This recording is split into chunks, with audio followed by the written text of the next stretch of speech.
discute. La ley no se discute, pues. La ley de la gravedad no la vamos a plantear como prueba de juicio. No vamos a saber más que los científicos. Además no se discute. Las leyes internas tampoco se someten a prueba.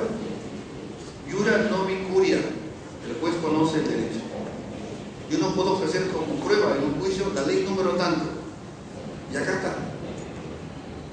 No, yo puedo argumentarla, pero no lo ofrezco como prueba, porque significaría discutir la ley, cuando la ley es materia de análisis e interpretación. No la discuto, la analizo, la interpreto, no la ofrezco como prueba. Las leyes internas vigentes también a veces se presenta como prueba la denuncia fiscal o el auto de apertura de instrucción o la formalización de la investigación preliminar o preparatoria. Esos documentos son razonamientos jurídicos del fiscal y del juez sobre el hecho que se investiga. No son objeto de prueba. A veces se presenta. Lo imposible es aquello que no se puede probar por su inexistencia. Ejemplo, yo puedo ofrecer como testigo a una persona que no está en RENIEC, no existe. No puedo. Aunque hay personas que viven, pero no tienen registro de RENIEC. Por eso no se invita. Entonces yo no puedo ofrecer a alguien que no existe. O yo no puedo ofrecer como testigo a alguien que ya murió. No se puede, eso es imposible. La cosa juzgada, obviamente, yo no puedo ofrecer como prueba una sentencia en calidad de cosa juzgada, porque sería discutir nuevamente lo que ya se sentenció y es firme.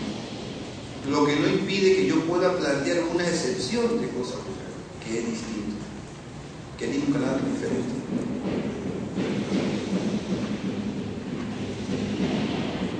Estamos hablando todavía de categorías probatorias. Todavía no hemos entrado a las pruebas en la investigación. Medio de prueba, órgano de prueba, fuente de prueba. Cuando uno marca las categorías, hay un libro muy importante de Florencio Pizarro que justamente se llama Categorías Probatorias, que define muy bien, digamos, los conceptos que se manejan en el ámbito procesal y probatorio. En materia procesal, medio de prueba es una actividad judicial. Cuando yo digo actividad judicial, es tanto del fiscal como del juez, que establece la ley para introducir el proceso de elementos de prueba: la testimonial, la pericial, la documental, la confesión. Medio de prueba es todo aquello que tiene el fiscal para poder lograr una buena investigación. Es un caso de homicidio. ¿Qué necesito acá? Pericias, necropsia, testimoniales. Todos esos elementos de juicio están a mi disposición para investigar, los utilizo como medio probatorio. Si es un caso de drogas, pericias químicas. Si es un caso de falsificación, pericia sobre el documento. Si es un caso de usurpación, contrataciones, declaraciones documentales, prueba documental. Dependiendo del hecho que investigo, utilizo los medios probatorios. Pero además, tenemos los órganos de prueba, que ya hemos adelantado un poco. Los órganos de prueba son las personas que declaran. Y las personas que declaran en un proceso son el imputado, el agraviado, el testigo, los peritos. Esas son las personas que órganos de prueba, es la persona. Entonces, cuando yo escucho en un proceso órgano de prueba, medio probatorio.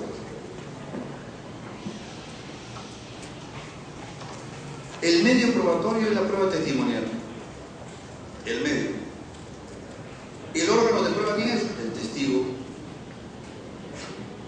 ¿Y la declaración del testigo qué es? Es una declaración de conocimiento de una persona sobre los hechos que ya conocido. Entonces tenemos prueba testimonial, medio probatorio. Testigo, que es la persona que declara, y testimonio es el conocimiento que está emitiendo esa persona. Igual, prueba pericial, medio probatorio. Perito, persona con conocimientos específicos. Informe o dictamen pericial, la declaración de conocimientos científicos o técnicos de esta persona. Tres categorías dentro de prueba, órgano de prueba y declaración de pericial. Fuente de prueba es todo aquello que permite información necesaria sobre el objeto del proceso y que requiere ser corroborado o verificado. Una fuente de prueba es una fotografía, es un audio, es un video o un vídeo, como dicen los españoles. Entonces, si ofrece como prueba un audio, muy bien, vamos a verificar si este audio corresponde en voz a las personas involucradas. Si esta foto que se presenta pertenece realmente a la persona que ahí aparece, o si ha sido alterada, o el video es igual. La fuente de prueba siempre necesita ser verificada. Siempre. Entonces, cuando llega un audio o un video que se hace público, ¿qué se necesita? Verificar si su contenido es cierto. ¿Qué es lo que se ha hecho en algunos casos?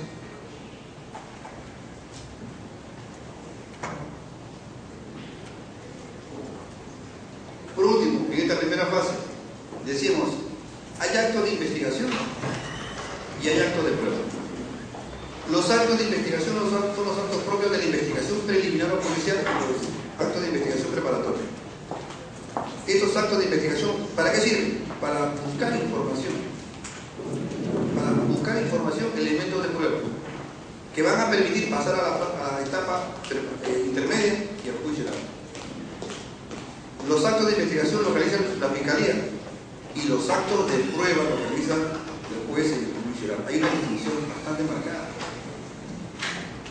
Los actos de investigación me permiten formular acusación o no. Los actos de prueba me permiten a mí dictar sentencia. Los actos de investigación son propios de la Fiscalía, los actos de prueba son propios del juez. Veamos.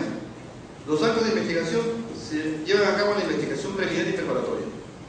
Forma parte de la investigación y sirve para sus fines. ¿Cuáles son los fines de la investigación preliminar y preparatoria? Pasar a la siguiente etapa. La acusación o el sobreseimiento. ¿Son estrictamente formales? Claro, pues es una declaración. La mayoría de diligencias probatorias de la investigación son formales. Digo la mayoría, porque estoy pensando en la fase preparatoria, pero la fase de investigación preliminar, relativamente. Porque hay diligencias en donde uno no puede esperar, por ejemplo, nombrar un perito para que le practique una pericia psicológica, pues practique un examen químico. No, eso no se hace. Se hace una investigación preparatoria, pero la investigación preliminar no, porque es una investigación informal en algunos aspectos. Me explico mejor. En la fase de investigación preparatoria se designan peritos para que hagan un trabajo sobre un objeto que se encuentra en el proceso. Este es un trabajo de perito, nombro un perito para esto. Y le encargo lo que tiene que hacer. Este es su trabajo. Pero si estoy en fase de investigación preliminar y se llega a la escena del delito y hay sustancias, hay líquidos, hay objetos que necesitan un examen inmediato, y uno va a practicar una diligencia para nombrar peritos. Le dan los peritos oficiales desde el punto de vista actual. No va a nombrar, porque no estoy en fase preparatoria, estoy en fase de investigación policial. Actúan de inmediato. Otro ejemplo. Durante el proceso preparatorio, cuando se quiere practicar una pericia determinada, una pericia contable, se nombra al perito, sus datos, su encargo y todo, y comienzan a trabajar, porque hay tiempo suficiente. En la investigación policial no hay tiempo suficiente. Se trabaja con los peritos oficiales y ellos se encargan de hacer su informe, y ese informe vale para la investigación preparatoria y para el juicio. Yo distingo los actos de investigación y las pericias que se tengan que practicar. Son formales, obviamente. Ustedes saben que cuando declara el imputado en la investigación policial, obligatoriamente lo hace con presencia de su abogado defensor. Necesariamente, si no, no vale. Se actúa con conocimiento de las partes. Fíjense, en la investigación policial o preliminar, el imputado tiene derecho a ser defendido por su abogado de selección o al abogado de juicio. Si es un abogado particular, se acredita en la diligencia y participa de las diligencias. Luego puede el imputado cambiar de abogado, poner a otro abogado, y quizás a otro abogado. Es suficiente que vaya a la diligencia y se acredite como tal, se le consigna como tal. Igualmente la parte de gravedad.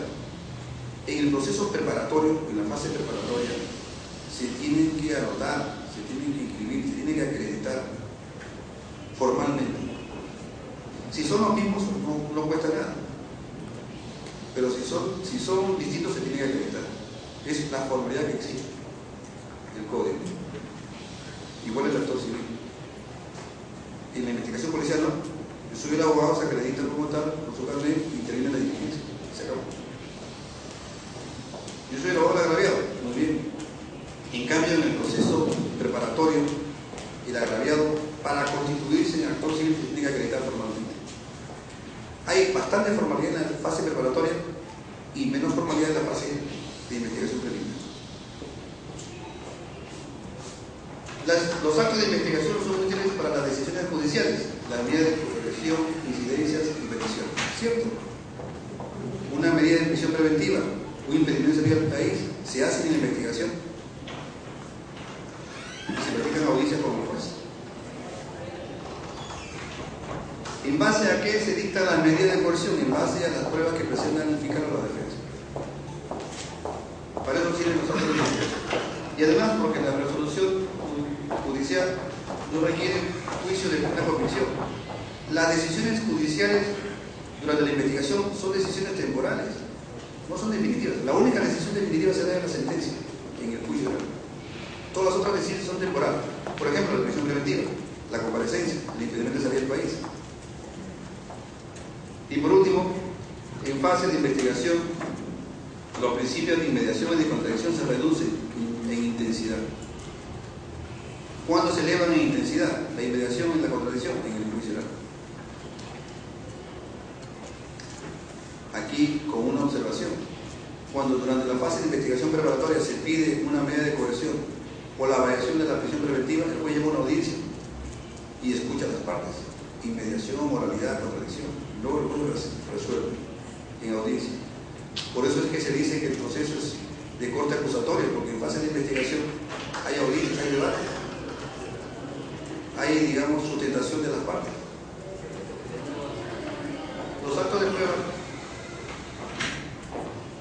se integran al juicio oral y sirven para su fin. ¿Qué es necesario para que se debatan las pruebas en el juicio oral? Es necesario que las partes hayan aportado y ofrecido sus pruebas. Sobre la base de las pruebas actuadas en el juicio oral, el juez o el colegiado dicta sentencia. Entonces, solo las pruebas actuadas en el juicio oral permiten la construcción de la sentencia. Si hay una prueba que no se discutió en el juicio oral, ni siquiera se ofreció para el juicio oral, esa prueba no se puede utilizar para construir la sentencia judicial. Por ejemplo, se examinó al testigo, a los peritos, al agraviado del juicio oral. Se leyó un informe pericial, pero dentro de ese proceso había un acta de incautación que el fiscal no la ofreció como prueba, pero que está en el expediente. ¿Y el juez puede introducir ese acta de incautación y en la sentencia? No, porque no se discutió. Si existe una pericia o una declaración que no se ofreció ni tampoco se discutió en el juicio, el juez no la puede utilizar para construir su sentencia. Y si lo hace, pueden suceder dos cosas. Primero, la nulidad de la sentencia. La nulidad siempre y cuando ese medio probatorio era indispensable para la condena o para la absolución. Si no era indispensable, o sea, era una prueba que no iba a afectar el fondo del asunto, no genera nulidad. Entonces es bastante claro, los actos de prueba son útiles para la sentencia, determinan la sentencia. Entonces yo me tengo que preocupar en mi acusación, por ejemplo, de marcar todas las pruebas que se tengan que discutir en el juicio oral, porque sobre esa base el juez va a dictar sentencia. Por último, se respetan escrupulosamente los principios de inmediación y contradicción principalmente. Algo más, cuando en un proceso penal llegamos al punto de una terminación anticipada, el fiscal hace su acusación o su planteamiento. Dentro de su escrito de terminación anticipada, plantea los hechos y los elementos de prueba. Todos los elementos de prueba. ¿Sobre la base de qué pruebas el juez dicta aquí en Lambayeque y en otros lugares? El fiscal hace su programación. Contratación, declaración de fundamental, otra declaración, oficios, pericios, etc. No es trabajo del fiscal. ¿Cuántos fiscales hay en el país? 3.200 y tantos. ¿Cuántos policías hay? 80.000.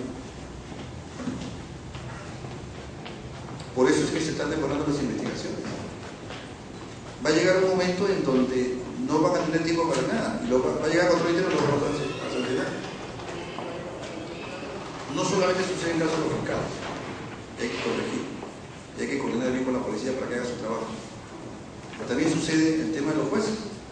Están demorando en promedio, desde que el fiscal pasa la etapa de acusación, de control de acusación, 2 meses para programar la audiencia, en promedio. 2 meses es bastante. En Guaura, por citar un lugar, estamos a octubre, bueno, aquí a diciembre el juicio oral. No es lo que quiere el legislador. Y algunos casos que llegan en casación a Lima se están demorando 3 o 4 meses, promedio. No es lo que quiere el legislador. El sistema y las personas que están dentro del sistema dificultan el trabajo. Y el trabajo de demora nace desde la investigación, no porque quiera el fiscal, sino que muchas veces demora en sede de comisaría. Allí se demora. No hacen la investigación. O no lo hacen bien. El informe policial es lo que antes conocíamos como atestado. Se incluye en ese atestado o informe las conclusiones que antes tenía la policía. O sea, la policía ya ahora ya no califica los hechos. No califica, eso lo dejan a los fiscales. Dentro de la investigación policial existe una institución que se llama la prueba preconstituida. Y existe una diferencia entre la prueba preconstituida y la prueba anticipada. La prueba preconstituida es aquella actividad probatoria propia de investigación policial que se realiza por la policía, a veces por intervención fiscal, y que tiene mérito probatorio porque no se puede repetir durante el juicio oral. Son aquellas diligencias urgentes que no se pueden repetir después. Por ejemplo, un examen médico legal, una necropsia. ¿Qué cuándo se practica? Cuando obviamente encuentran el cadáver, se practica la necropsia. ¿Se practica en el juicio oral? No. El proceso tampoco. El acta de incautación se levanta en investigación policial. ¿Se levanta después en el juicio? No. Es inmediato. El examen toxicológico, el dosaje etílico, ¿cuándo se practica? En la investigación, apenas interviene el sujeto. Examen, dosaje etílico o prueba de alcoholemia. Se practica en ese momento y vale porque luego no se puede hacer. Tiene mérito probatorio porque se someten obviamente a la contradicción y a la inmediación por las partes. El examen o la pericia de absorción atómica es una prueba preconstituida, se practica en el momento. Después de 5 o 6 días ya no es útil. Entonces esa prueba preconstituida se practica solo en la actividad de investigación preliminar o policial. Se ingresa al proceso y tiene mérito probatorio. ¿Puede ser objeto cuestionario? Claro. Tiene mérito probatorio. Se somete a los principios de contradicción y de inmediación. Existe la figura de la pericia contable de Contraloría. La ley especial de Contraloría dice que la pericia contable es prueba preconstituida. Pero yo me pregunto, y le pregunto a ustedes, ¿la pericia contable de Contraloría se puede repetir en el proceso penal? Sí. Si se puede repetir en el proceso penal, técnicamente no es prueba preconstituida, por más que la ley lo diga. La prueba preconstituida tiene características y una de ellas es su no repetibilidad.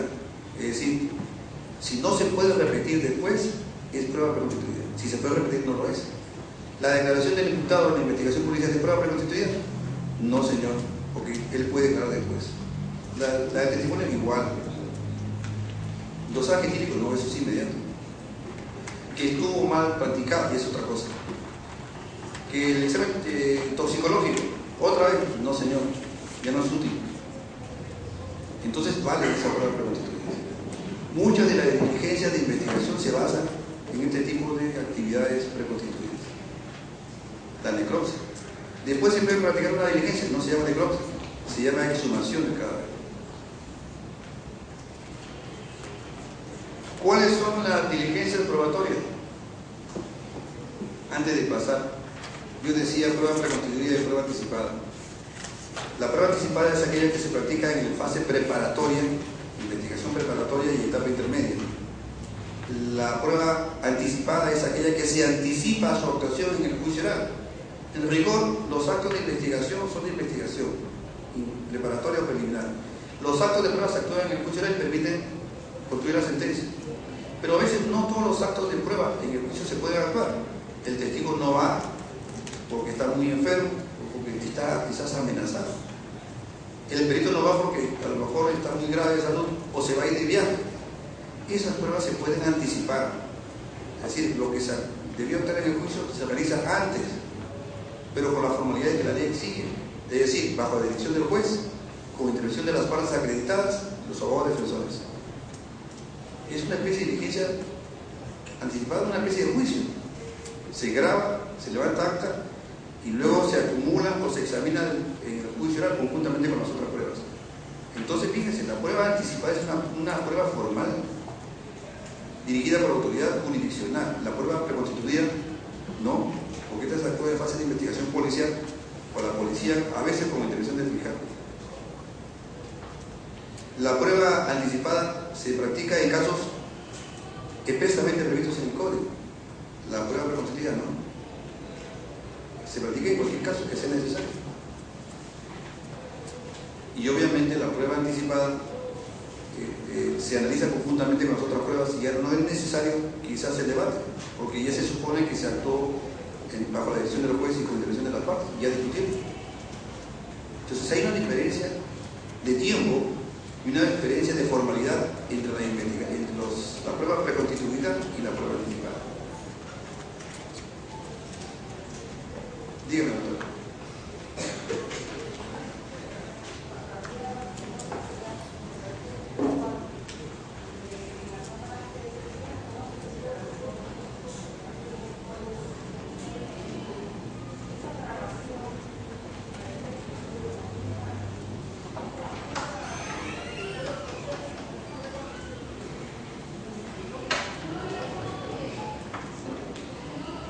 La Cámara de Gesell es toda una institución moderna y permite sobre todo evitar que se genere un daño mayor en la víctima de agresión sexual. Esto significa que en lugar de repetir la diligencia de declaración testimonial de la menor en la policía, en la investigación preparatoria y en el juicio oral, se le toma una sola declaración en donde está presente, como usted bien lo dice, el fiscal de familia, los abogados y el psicólogo. Quien hace las preguntas es el psicólogo a través de lo que plantean las partes. Es una prueba obviamente preconstituida, con algunas características peculiares. La idea es que no se repite en el juicio, no porque no se pueda repetir, es una manifestación, sino porque por encima de todo está la protección del menor, está el cuidado del menor, a diferencia de las otras diligencias de investigación policial donde sí hay manifestaciones. Es un caso muy particular y la Cámara de Gesell es justamente para eso. Lo único que faltaría en estas declaraciones es una presencia de juez, que a veces no está, pero por lo demás vale. Y solo se aplica esta declaración en Cámara de Gesell tratándose de menores de edad, no de adultos,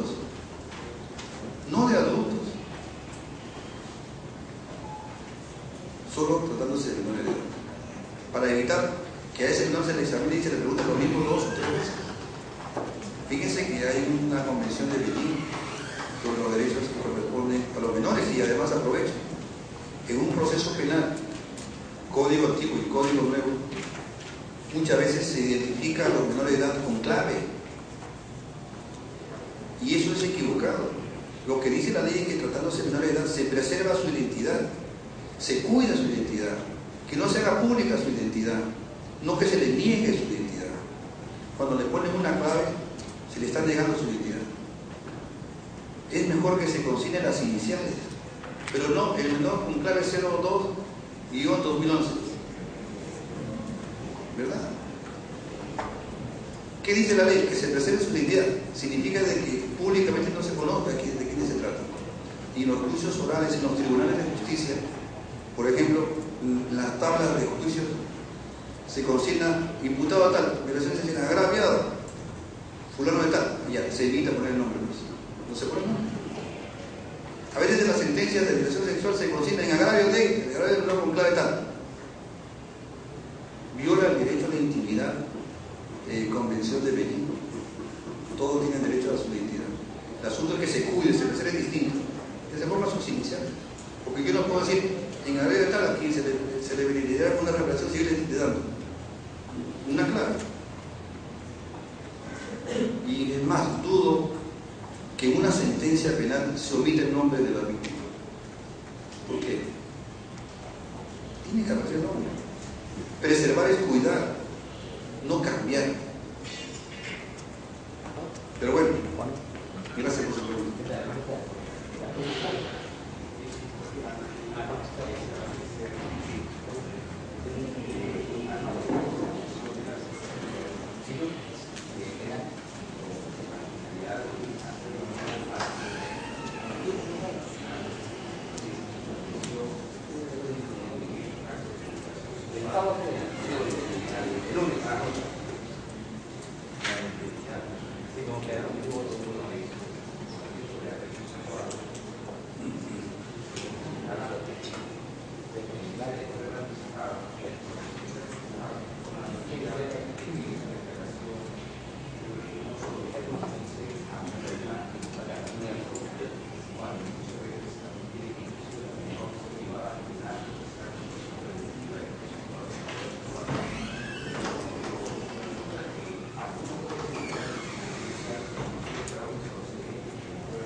La prueba anticipada tiene sus características. Solo se practica en etapa intermedia y en etapa de investigación preparatoria. Consecuentemente no se aplica en fase de investigación preliminar. No. Puede haber un pedido, quizás, que se haga después de la investigación preparatoria, pero la ley es clarísima. O sea, investigación policial, si es que la investigación policial en cámara de GESI declara a la menor, no puede ser considerada técnicamente como prueba anticipada. Tendría que ser en fase preparatoria. Ahora bien, la declaración del menor o de la menor no es obligatoria que se reproduzca en juicio oral. No. Es más, quizás no vaya a declarar, porque le puede afectar. La ley dice que solo se procederá a la confrontación entre la menor mayor de 14 años con el agresor en el juicio oral, si es que la defensa de la menor lo permite. Si no, no. Hay una protección fuerte sobre las víctimas de agresión sexual, justamente, como dice el doctor, para cuidar su salud, su integridad, su desarrollo. Y entiendo que la Cámara de Gesell justamente busca que no se repitan las mismas diligencias, pero normalmente la investigación en Cámara de Gesell se practica en fase de investigación preliminar, no preparatoria. Si esto es así, si es una investigación preliminar, no puede ser sometida a una prueba anticipada. Lo que sí tendría que plantear es que esa diligencia se visualice, se reproduzca en el juicio oral, sí, claro que sí. Por encima de todo está el interés del menor, interés superior, como dice la Convención, interés superior del menor. Y hay muchos casos de agresión sexual, muchísimos, en todo el país. Pero sigamos un par de minutos para entrar a hacer un breve. Diligencias probatorias. Yo he clasificado las diligencias probatorias en 3 grupos: las manifestaciones, las pericias y las actas que se levantan en una investigación. Todos son actividades probatorias. La mayor cantidad de diligencias probatorias se practican en fase de investigación policial. Por eso hay que cuidar mucho la investigación policial. Si hay fallas, obviamente pueden perjudicar el mismo proceso penal y la propia sentencia que se dicte al final. Entonces, mucho cuidado con la declaración del imputado, agravio de testigos. Ya se ha dicho, la declaración de menores la hace el fiscal de familia. Es la que vale. No es que después le tome, le haga el interrogatorio el fiscal penal, ya no. Es el fiscal de familia. ¿Por qué el fiscal de familia? Porque se supone que el fiscal de familia tiene un perfil distinto al fiscal penal. Cuida con sus preguntas o con su intervención la salud del menor o de la menor. Y la ley es específica. El imputado declara con la obligatoria presencia de su defensor. Eso es regla. No hay que yo conozca ninguna declaración del imputado sin su abogado defensor, de oficio o particular. Y si declara solo con la policía o delante del fiscal, no vale. Así de sencillo, no vale.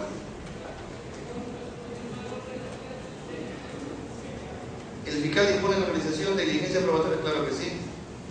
La policía revisa la investigación, lo que yo les decía. Y las partes pueden ofrecer pruebas que intervienen en las diligencias. Es más, las partes, los abogados pueden ver copias de las diligencias de investigación, que paguen su derecho nada más, derecho por copia. Aunque también sobre ese tema hay discusión, porque algunos jueces están considerando de que es obligación del fiscal es pedir copias a los abogados defensores, y a veces como orden del juez para que el fiscal les pida copias, también les pida copias, pero que paguen su derecho. Paguen su derecho, hay un tupa. Porque si no va a ser todo el copio de los bolsillos de la fiscalía. Solo se actuará gratuitamente cuando esté debidamente acreditado que no tiene recursos. Pero hay partes que sí tienen recursos. Y si la carpeta fiscal tiene mucho volumen, eso pasa a formar parte de los gastos de la fiscalía. No puede ser. La gratuidad es para casos estrictamente específicos, previstos en el código. El tipo va con 2 celulares, con su vehículo bien alterno, y pide copia gratuita, no, pues. Vamos a hacer una breve suspensión de la exposición, 10 minutos para que tome un café.